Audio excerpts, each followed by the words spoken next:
नमस्कार, mind report में आपका स्वागत। आज के अंक में बात चंदौली लोकसभा सीट की, जिसका लोकसभा क्रमांक है 76। चंदौली कभी काशी राज्य का हिस्सा हुआ करता था, बाद में ये वाराणसी जिले का हिस्सा हुआ। उसके बाद साल 1997 में ये नया जिला बनाया गया। ये जो जिला है, इसके साथ कई किंवदंतियाँ जुड़ी हुई हैं। चूँकि काशी का जो क्षेत्र है, जो काशी नगर था, वो बहुत पुराने समय से ही विकसित नगर के तौर पर जाना जाता था। और जो चंदौली है वो अपने आप में इसके पुरातन के कई साक्ष्य जो है वो समेटे हुए हैं। अपनी जो उसकी समृद्धि थी, जो उसकी विकसितता थी, उसका प्रमाण वो खुद अपने आप में समेटे हुए हैं। मुगल सराय चंदौली का एक मुख्य कस्बा है, जिसका अभी वर्तमान योगी सरकार ने इसका नाम बदल करके पंडित दीनदयाल उपाध्याय नगर कर दिया। यहाँ जो रेलवे स्टेशन है, पंडित दीनदयाल उपाध्याय रेलवे स्टेशन, उसका नाम कर दिया गया। जो ये रेलवे स्टेशन है वो एशिया का सबसे बड़ा रेलवे स्टेशन है। यहाँ करीब करीब प्रतिदिन 250 रेलगाड़ियाँ आती जाती हैं। कहा जाता है कि अगर यहाँ पर काम रुक जाए तो पूरे रेलवे का नर्व सिस्टम बैठ जाएगा। इतना ही नहीं, यहाँ पर सबसे बड़ा लोको जो शेड है वो है, प्लस ये सबसे बड़ा यार्ड है पूरी एशिया का। यहाँ करीब करीब 137 इंजन एक बार में खड़े किए जाते हैं। साथ ही एशिया की सबसे बड़ी कोयला मंडी भी यहीं पर है। ओडीओपी की बात की जाए तो यहाँ पर ग्रामीण स्तर पर जरी का काम होता है। जरी का काम यहाँ लगभग कुटीर उद्योग की तरह हो गया है। जो साड़ियों पर और विभिन्न कपड़ों पर जरी का काम किया जाता है, उसका काम अब यहाँ पर खूब बढ़ रहा है और इसकी मांग भी बढ़ी है। राजनीतिक रूप से बात किया जाए तो इस लोकसभा सीट में विधानसभा की 5 सीटें आती हैं। मुगलसराय, सकलडीहा, सैयद रजा, अजगरा और शिवपुर, ये विधानसभा की 5 सीटें आती हैं। वहीं लोकसभा चुनाव की बात की जाए तो शुरुआती दौर में यहाँ पर कांग्रेस पार्टी को जीत मिली। त्रिभुवन नारायण सिंह यहाँ से चुनाव जीत करके संसद पहुँचे थे और उन्होंने राम मनोहर लोहिया को उस समय चुनाव में हराया था। इसके बाद फिर जो है त्रिभुवन नारायण सिंह बाद में 70-71 के दौर में उत्तर प्रदेश के मुख्यमंत्री बने। बाद में उपचुनाव ये गोरखपुर से लड़े थे, तो उपचुनाव मुख्यमंत्री रहते हुए ये हार गए थे। ये पहले व्यक्ति थे जो ऐसे मुख्यमंत्री बने थे जो किसी भी सदन के सदस्य नहीं थे। इनके बाद साल 1959 का जब चुनाव हुआ तो उस समय ये उपचुनाव हुआ था उस सीट पर। उसमें प्रभु नारायण सिंह को विजय मिली थी और सोशलिस्ट पार्टी से आते थे। वहीं इसके बाद फिर जब चुनाव आया 61 वाला, तो उसमें बालकृष्ण सिंह यहाँ से चुनाव जीत करके सांसद हुए थे। कांग्रेस के टिकट पर चुनाव लड़े थे। फिर 67 में संयुक्त सोशलिस्ट पार्टी के टिकट पर चुनाव लड़के निहाल सिंह यहाँ से सांसद पहुँचे थे। तो 1971 में ये सीट कांग्रेस पार्टी के पाले में रही और सुधाकर पांडे यहाँ से सांसद हुए। 1977 में पहली बार ये सीट भारतीय लोकदल के हिस्से में चली गई, जब नरसिंह यादव यहाँ से चुन करके संसद पहुँचे। तो 71 में निहाल सिंह दूसरी बार यहाँ से सांसद चुने गए और वो जनता पार्टी के टिकट पर चुनाव लड़े थे। 84 में इस सीट पर कांग्रेस का कब्जा रहा। तो वहीं 1989 में ये सीट जनता दल के हिस्से में चली गई और कैलाश नाथ सिंह यादव यहाँ से चुनाव जीते और संसद पहुँचे। 1991 में पहली बार इस सीट पर भारतीय जनता पार्टी का कमल खिला, जब हिंदू कार्ड वहाँ पर चला। उस समय राम मंदिर आंदोलन था और प्रदेश में भारतीय जनता पार्टी की एक लहर चल रही थी। आनंद रत्न मौर्य यहाँ से चुनाव जीत करके सांसद हुए। फिर 1996 और 1998 लगातार 3 बार वो यहाँ से चुनाव जीत करके संसद पहुँचे थे। साल 1999 का जो लोकसभा चुनाव आया उसमें ये सीट समाजवादी पार्टी के हिस्से में गई और जवाहरलाल जायसवाल यहाँ से चुनाव जीत करके सांसद हुए। फिर 2004 में इस सीट पर बसपा का कब्जा हुआ और कैलाश नाथ यहाँ से दूसरी बार सांसद चुने गए। 2009 में ये सीट एक बार फिर समाजवादी पार्टी के पाले में गई और राम किशुन यहाँ से चुनाव जीत करके संसद पहुँचे थे। 2014 और फिर 2019 लगातार 2 चुनाव भारतीय जनता पार्टी को जीत मिली और महेंद्र नाथ पांडे यहाँ से चुनाव जीत करके सांसद हुए। 15 अक्टूबर 1957 को गाजीपुर के पखनपुर गांव में इनका जन्म हुआ था।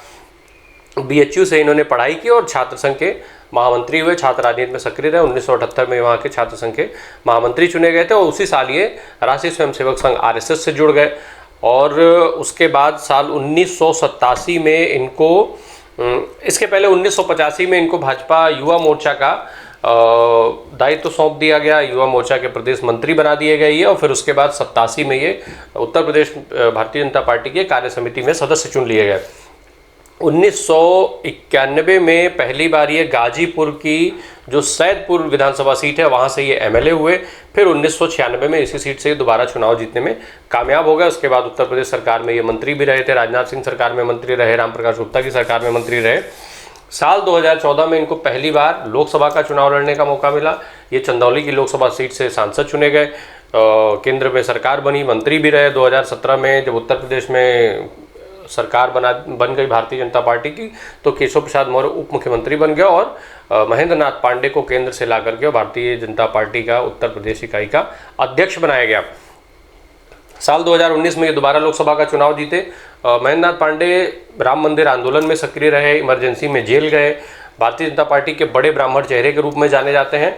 और साथ ही ये भी माना जाता है कि महेंद्र नाथ पांडे जो है वो आरएसएस और भारतीय जनता पार्टी के संगठन दोनों में इनकी पैठ बहुत मजबूत है। इसके अलावा यहाँ से रामकिशुन एक बड़ा नाम है। रामकिशुन यहाँ से सांसद रह चुके हैं। 3 अगस्त 1956 को चंदौली में इनका जन्म हुआ था। बीए तक की इन्होंने पढ़ाई की और राजनीति में सक्रिय हो गए। साल 2002 में पहली बार ये विधायक चुने गए, फिर लगातार दूसरी 2 बार विधायक रहे। इसके बाद 2009 में सपा के टिकट पर ये यहाँ से चंदौली की लोकसभा सीट से सांसद चुन लिए गए थे, पर 2014 का चुनाव ये जीत नहीं पाए, 2014 का चुनाव हार गए। अनिल कुमार मौर्य जो हैं 2014 में चुनाव लड़े थे, वो चुनाव हारे थे। इस क्षेत्र में कभी इनको दिग्गज बसपाई के रूप में जाना जाता था। उस समय इनका ये बसपा में थे और बसपा में इनकी बहुत अच्छी पकड़ मानी जाती थी।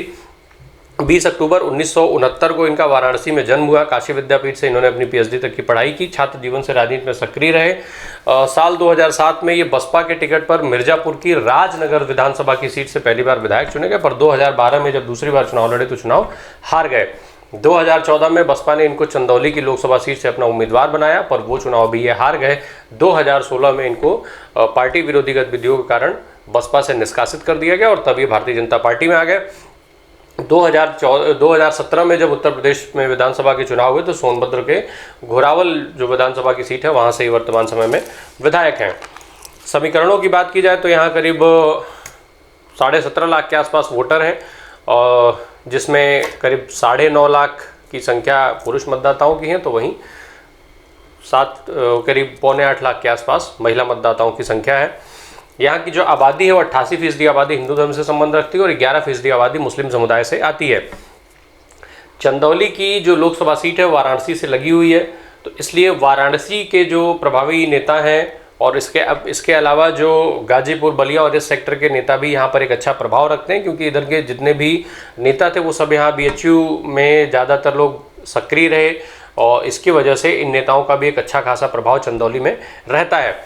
पिछले 2 दशक से जो यहाँ का चुनावी इतिहास है इस सीट ने किसी भी एक व्यक्ति को एक उम्मीदवार को दूसरी बार अपना सांसद नहीं चुना था। हालांकि भारतीय जनता पार्टी को 2014 में 16 साल के बाद महेंद्र नाथ पांडे ने विजय दिलाई और फिर ये मिथक भी महेंद्र नाथ पांडे ने ही 2019 में दोबारा सांसद बन करके तोड़ा। यहाँ से कई दिग्गज निकले। त्रिभुवन नारायण सिंह मुख्यमंत्री हुए, महेंद्र नाथ पांडे यहाँ से निकल करके पार्टी के अध्यक्ष रह चुके, केंद्र सरकार में मंत्री रह चुके और जिसकी सत्ता है उस पार्टी के वो प्रदेश अध्यक्ष रहे थे। इसके अलावा और भी बड़े नेता निकले हैं यहाँ से। हालांकि इनमें से कोई भी नेता ऐसा नहीं हुआ जो चंदौली के भाग्य को परिवर्तित कर पाए। चंदौली आज भी अपनी समस्याओं से वैसे ही जूझ रहा है। मुद्दे जो हैं वो जाति समीकरणों के आगे हमेशा दबे ही रह गए। जातीय समीकरण में जो मुद्दे हैं वो ऐसे उलझे हुए हैं कि पार्टियां अपना भाग्य संवारने के लिए हर बार यहाँ से नए प्रत्याशी ले आती हैं, नए प्रत्याशियों को जिता करके यहाँ लोग संसद भेजते रहे, पर अपने भाग्य के लिए कोई भी संघर्ष नहीं करते। धन्यवाद।